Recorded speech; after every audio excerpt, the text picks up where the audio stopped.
Hello বন্ধুরা, আনন্দ পাঠের পক্ষ থেকে সকলকে স্বাগত। ধারাবাহিকভাবে সুভাষ মুখোপাধ্যায়ের আমার বাংলা গ্রন্থটি থেকে কলের কলকাতা নামক রচনাটির আলোচনা করছি। আজকে দ্বিতীয় পর্ব। এই রচনাগুলি ওয়েস্ট বেঙ্গল বোর্ড এবং সিবিএসই বোর্ডের দ্বাদশ শ্রেণীর বাংলা সিলেবাসের অন্তর্ভুক্ত। আমাদের আলোচ্য কলের কলকাতা রচনার প্রথম অংশে আমরা দেখি লেখক সুভাষ মুখোপাধ্যায় তার গ্রামেরই মোনা ঠাকুর নামে এক বালকের কাছ থেকে প্রথম কলকাতার গল্প শোনেন। তার 5 বছর বাদে তিনি তার পরিবার সহ এই কলকাতায় উঠে আসেন। যদিও সেই সময় তার বয়স বেশি ছিল না, কিন্তু তিনি কলকাতার নানান রাস্তায় ঘুরে ঘুরে স্বাধীনতা পূর্ববর্তী কলকাতার যে চিত্র তা আমাদের কাছে খুব সুন্দরভাবে তুলে ধরেছেন। আজকের পর্বে বা আজকের আলোচনায় আমরা পাব স্বাধীনতা আন্দোলনের শেষ পর্বের কলকাতার কিছু বিশেষ ঘটনার বিস্তৃত বিবরণ। গল্প বলার ছলে তৎকালীন কলকাতার যে টুকরো টুকরো ইতিহাস তিনি আমাদের সামনে তুলে ধরেছেন তা সত্যিই অনবদ্য। আগের পর্বের মতোই লাইন ধরে পাঠ এবং নানান গুরুত্বপূর্ণ অংশের বিস্তারিত ব্যাখ্যা থাকবে আজকের আলোচনাতেও। অনুরোধ করব পুরোটা একটু মন দিয়ে শুনতে। আলোচনা শুরুর আগে প্রতিদিনের মতো বলে নিই, যারা এই চ্যানেলটি সাবস্ক্রাইব করেছো তাদেরকে ধন্যবাদ, আর যারা এখনো সাবস্ক্রাইব করনি তাদের জন্য বলছি, এই আলোচনাগুলি যদি তোমাদের ভালো লাগে এবং এই ধরনের আলোচনা আরো বেশি করে পেতে চাও তাহলে অবশ্যই লাইক, শেয়ার ও সাবস্ক্রাইব করে পাশে থেকো।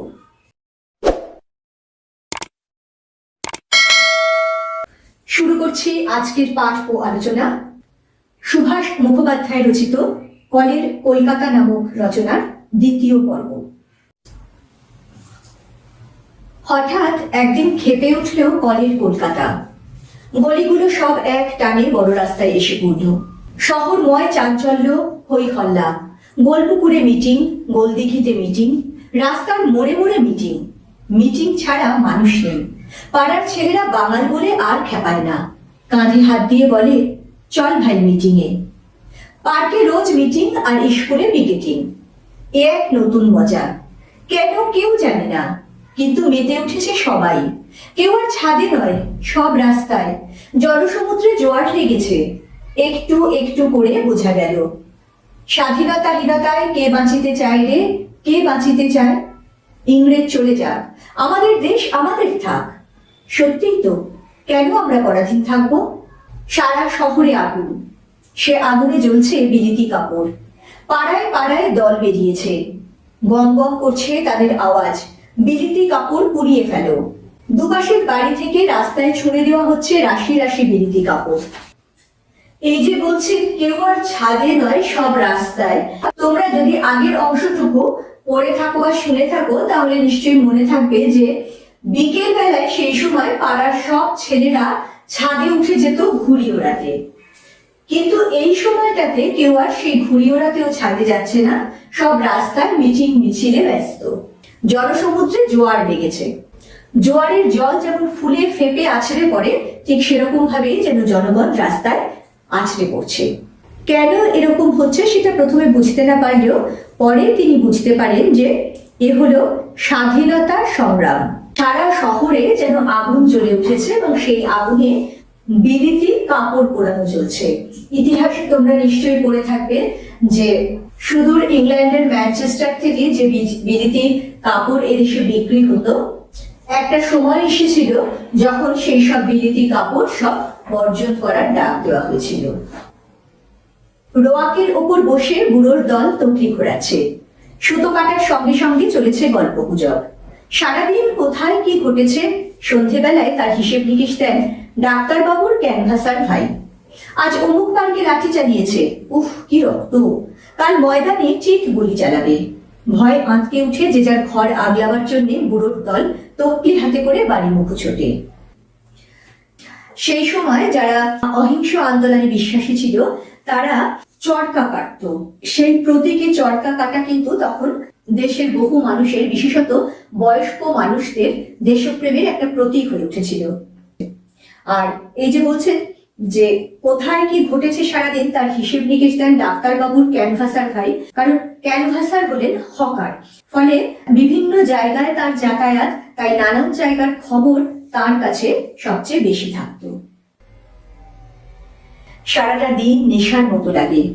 জল খাবারের পয়সা থেকে বাঁচানো 4 আনা পয়সা দিয়ে শেয়ালদার মোড় থেকে কিনে আনি খদ্দরের টুপি। সেই টুপি মাথায় দিয়ে বুক ফুলিয়ে ঘুরি। দুধারের বাড়িগুলো থেকে লোকে তাকিয়ে তাকিয়ে দেখে, ছোট্ট ছেলে কিন্তু বুকের পাটা দেখো, পুলিশকে মোটে কেয়ার করে না হে। বুঝতে পেরে বুক যেন আরো 10 হাত হয়। বিকেলে বউবাজার স্ট্রিটে কংগ্রেস অফিসের সামনে এসে দাঁড়াই। বাড়িটাতে ঢোকবার মুখে রুটি বিস্কুটের দোকান, তার এক পাশে তেলে ভাজা ফুলুরি বিক্রি হয়। পাশ দিয়ে গেছে চোরাগলি, 2 ফুটপাথে দুরন্ত ভিড়। পাশের বাড়ি থেকে হঠাৎ সাপ বেজে উঠল। কংগ্রেস অফিসে সাজো সাজো রব পড়ে গেল। দোতলায় রেলিংয়ের গায়ে উঠল প্রকাণ্ড 3 রঙা পতাকা। ততক্ষণে লাল পাগড়িতে ছেয়ে গেছে চোরাগলি। তেল চকচকে লাঠিগুলো উঁচিয়ে ধরে বীর দর্পে ঢুকে গেল তারা কংগ্রেস অফিসে। সঙ্গে সঙ্গে বন্দে মাতরম আওয়াজে কেঁপে উঠল গোটা তল্লাট।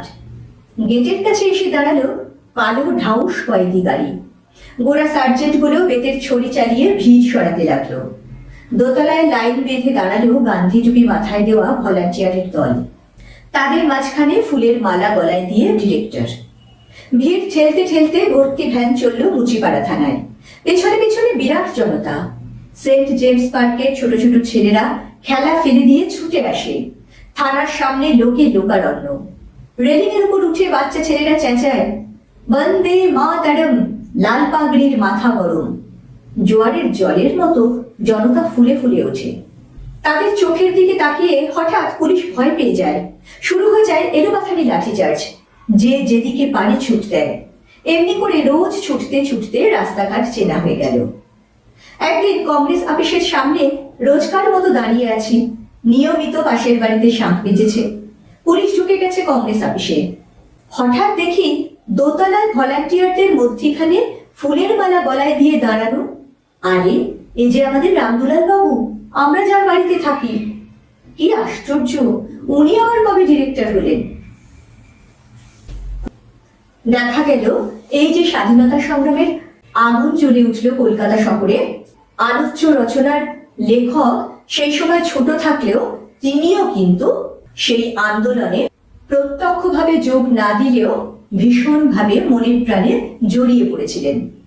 তিনি প্রায় প্রত্যেক দিন কংগ্রেস অফিসের সামনে গিয়ে দাঁড়াতেন।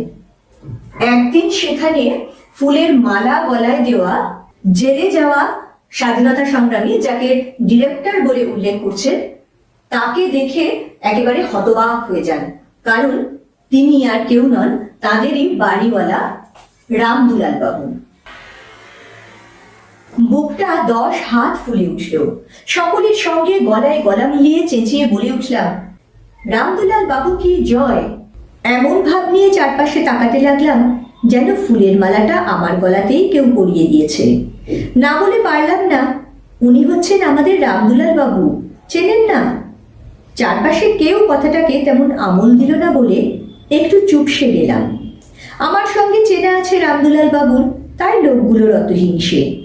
আরেকজনের কাঁধে ভর দিয়ে মুখটা উঁচু করবার চেষ্টা করলাম, রামদুলাল বাবু যাতে আমাকে দেখতে পান। হাসুন না একটু রামদুলাল বাবু আমার দিকে তাকিয়ে, লোকগুলো একটু বুঝুক কিরকম লোকের সঙ্গে আমার আলাপ। যার কাঁধে ভর দিয়ে উঠেছিলাম সে লোকটা এক ছটকা দিয়ে আমাকে ফেলে দিল। হাফ প্যান্টের ধুলো ঝেড়ে যখন উঠে দাঁড়ালাম তখন পুলিশের ভ্যান চলতে শুরু করেছে। সেই সময় লেখকের বয়স তো অল্প, সেই বয়সে ছেলেমেয়েরা খুব বুদ্ধি খাটিয়ে কাজ করে না, তারা আবেগে চলে। সেই আবেগের বসে তার বাড়িওয়ালা রামদুলাল বাবুকে ডিরেক্টর হতে দেখে এবং জেলে যেতে দেখে তিনি একেবারে আহ্লাদে আটখানা হয়ে যান। তেলে ভাজার দোকানের পাশে সাইক্লো স্টাইলে ছাপা বেআইনি বুলেটিন বিলি হচ্ছিল। 1 কপি বুলেটিন কায়দা করে কোমরে গুঁজে বাড়ি ফিরে এলাম। পাড়ায় খবরটা দিতে হবে তো। খবর দিতে গিয়ে বেকুব বনে গেলাম। রামদুলাল বাবু জেলে যাচ্ছেন সে খবর তো সকলেই জানে, কিন্তু আমাদের গলির এত বড় একটা গর্ব, পাড়ায় সেই উৎসাহ কই? বাড়িতে যখন কেউ না থাকে আমি আর কাকিমা ঘর অন্ধকার করে উনুনের আঁচে বেআইনি বুলেটিন বই। ইংরেজের সিংহাসন টলমলো টলমলো করছে, স্বাধীনতা দূরে নয়। যত ভাবি তত আনন্দে গায়ে কাঁটা দিয়ে ওঠে। আমাদের বাড়িওয়ালা জেনে গেছে আমাদেরই জন্যে, সারা দেশের ভালোর জন্যে, আর আমরা ঘরে বসে থাকবো। হঠাৎ একদিন কাকিমা বলে বসলেন, আমাকে নিয়ে চল, আমি জেলে যাব। তেলে ভাজার দোকানের পাশে সাইক্লো স্টাইলে ছাপা বেআইনি বুলেটিন বিক্রি হচ্ছিল। বেআইনি কেন? কারণ স্বাধীনতা সংগ্রাম নিয়ে যে কোনো খবরই তখন ব্যান করেছিল ইংরেজ সরকার, ফলে এগুলি বেআইনি ভাবে বিলি করা হচ্ছিল। সেরকমই একটা কাগজ নিয়ে তিনি বাড়িতে আসেন, এবং বাড়িতে যখন কেউ থাকে না, লেখক এবং তার কাকিমা সেগুলো পড়েন, এবং তাদের বাড়িওয়ালা রামদুলাল বাবু জেনে গেছেন ভেবে গর্ববোধ করেন। তার কাকিমা একদিন আবেগে আপ্লুত হয়ে বলেন যে তিনিও জেলে যাবেন। বুঝতেই পারছো, আপামর সাধারণ মানুষের মধ্যে এই আন্দোলন কি প্রচন্ড সাড়া ফেলে দিয়েছিল।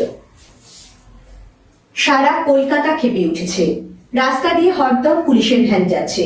সরু জালের ভেতর দিয়ে এক গাদা কালো কালো মাথা দেখা যায়, আর মুহুর্মুহু আওয়াজ ওঠে, বন্দে মাতরম।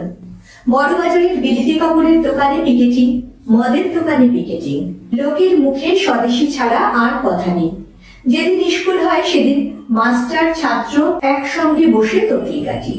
খবরের কাগজ বন্ধ, কিন্তু তাতে খবর আটকে নেই। অলি গলির দেয়ালে লটকে দেওয়া হচ্ছে নতুন ধরনের খবরের কাগজ। কালো আর লাল কালিতে হাতে লেখা সংবাদপত্র। কোন রাস্তায় কোন মিছিলের ওপর পুলিশের লাঠি চলেছে, বাংলাদেশের গ্রামে গ্রামান্তরে কোথায় কতদূর ছড়িয়ে পড়ল আগুন, জেলখানায় কি অমানুষিক অত্যাচার চলেছে, তার টুকরো টুকরো খবর। একদম নিচে লাল কালিতে লেখা, পড়ুন এবং নিজে কপি করে অন্যদের পড়ান। কাগজ পেন্সিল হাতে নিয়ে একদম লোক সেই খবর টুকে নেয়।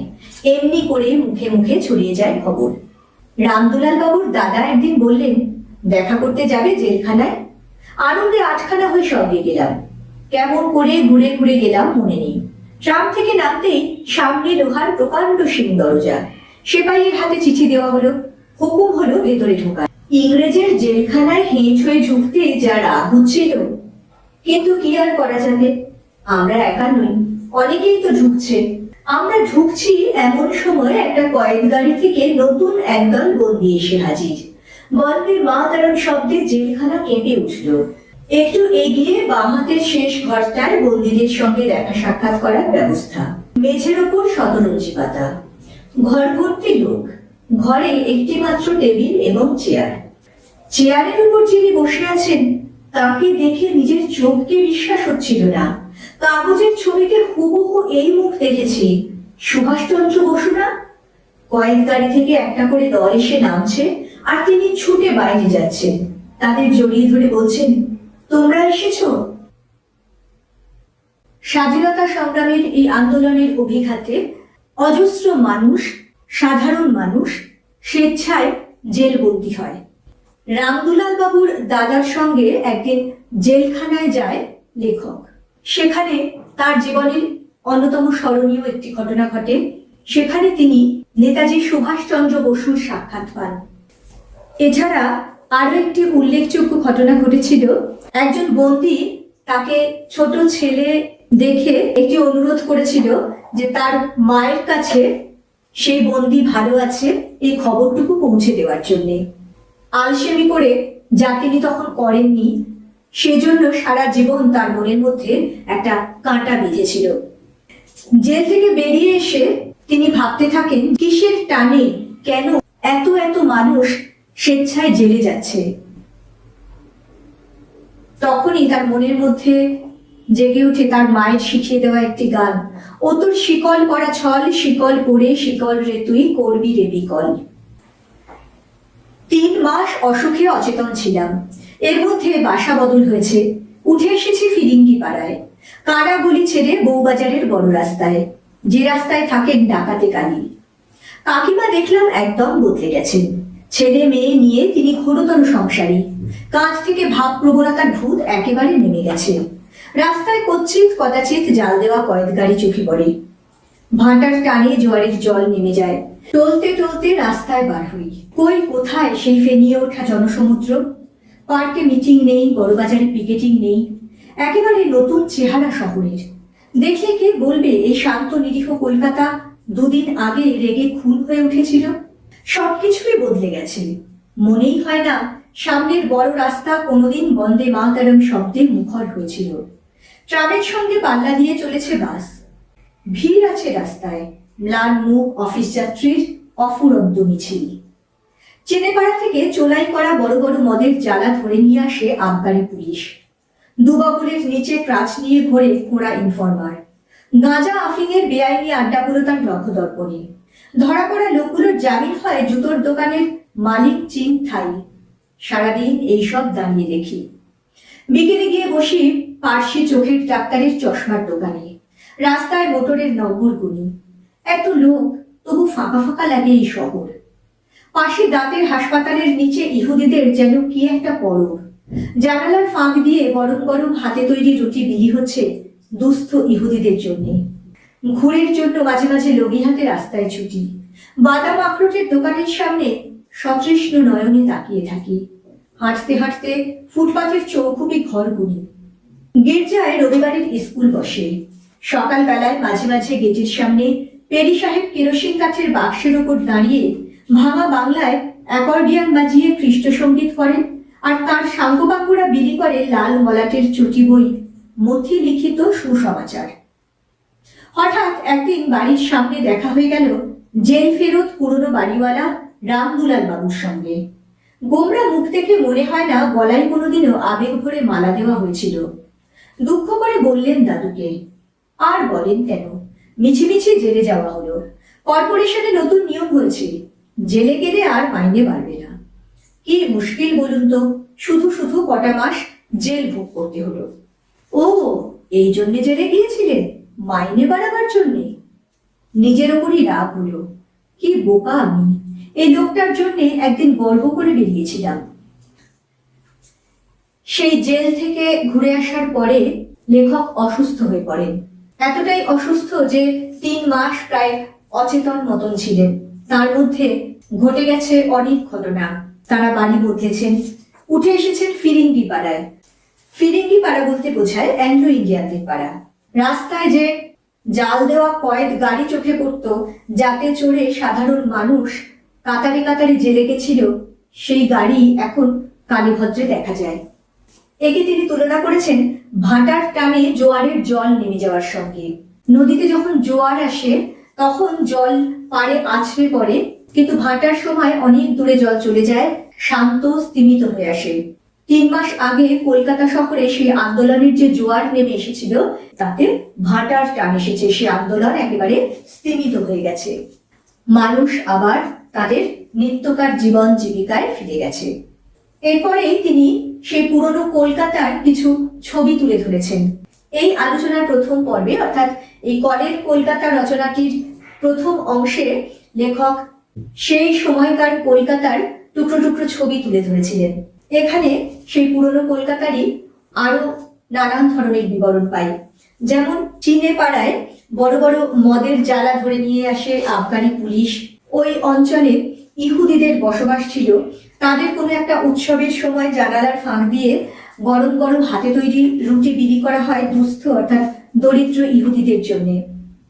গির্জায় রবিবার স্কুল বসে, সেখানে গির্জার পাদ্রী পেরি সাহেব খ্রিস্টানদের যে প্রার্থনা সঙ্গীত তাই গান এবং তার সঙ্গী সাথীরা লাল মলাটের চটি বই বিলি করে। সেই বইটির নাম মথি লিখিত সুসমাচার। এটি আর কিছুই নয়, এটি বাইবেলেরই ক্ষুদ্র বাংলা সংস্করণ।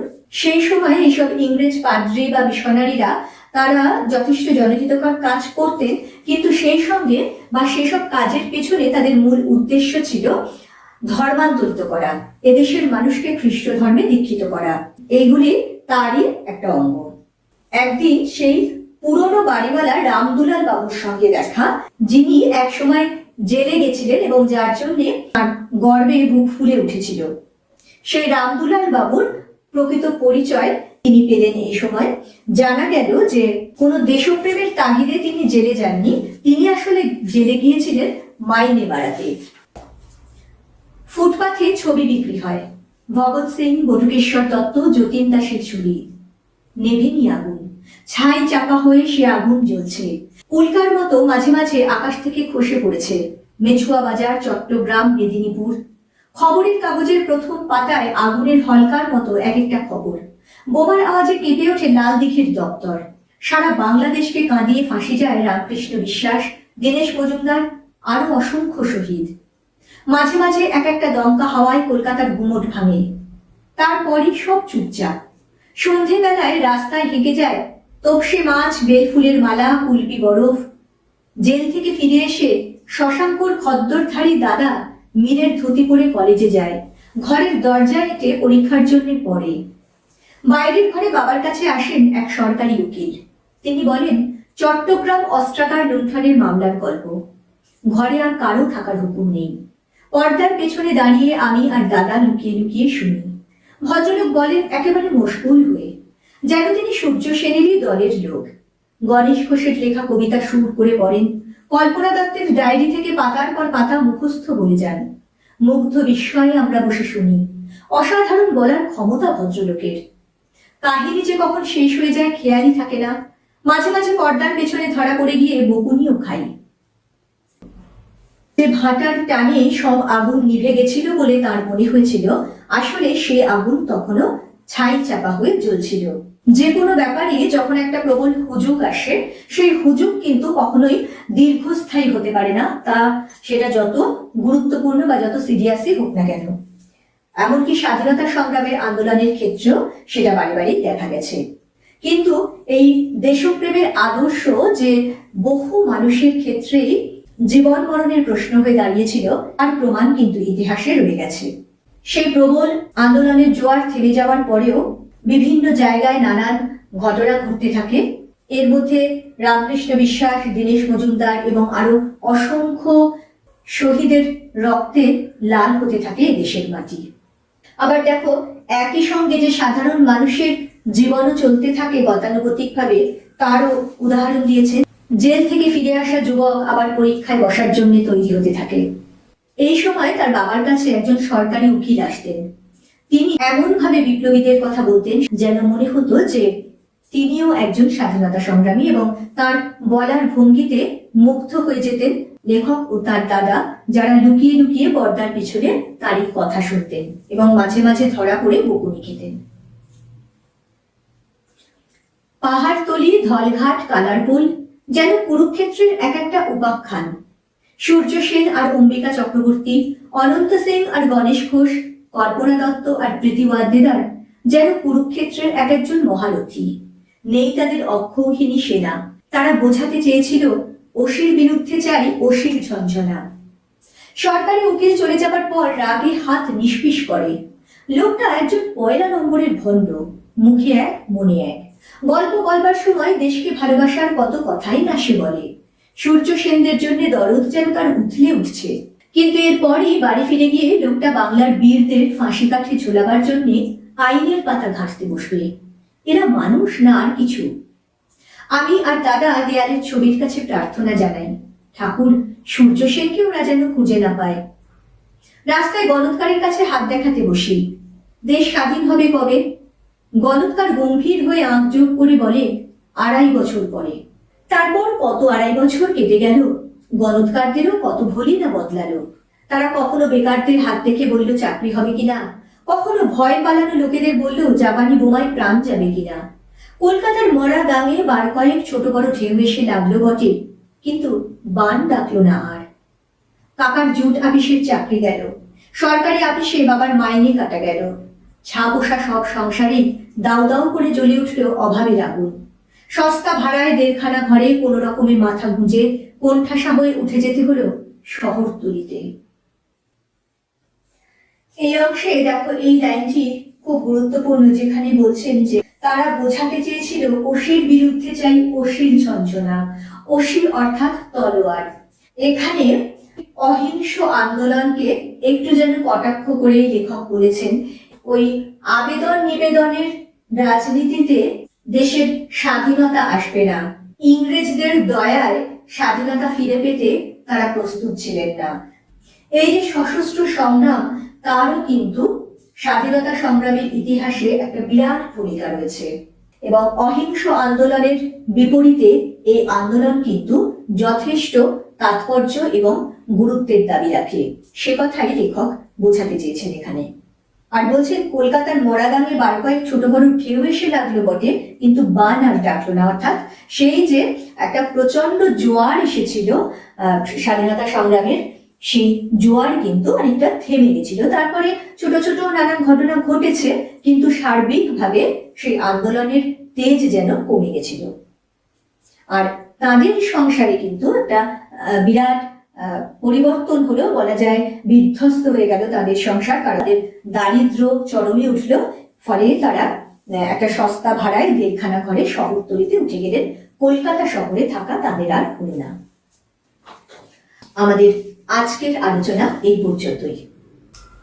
বন্ধুরা, আজকের পুরো পর্ব জুড়েই ছিল স্বাধীনতা সংগ্রামের শেষ পর্বের কলকাতার টুকরো টুকরো ছবি।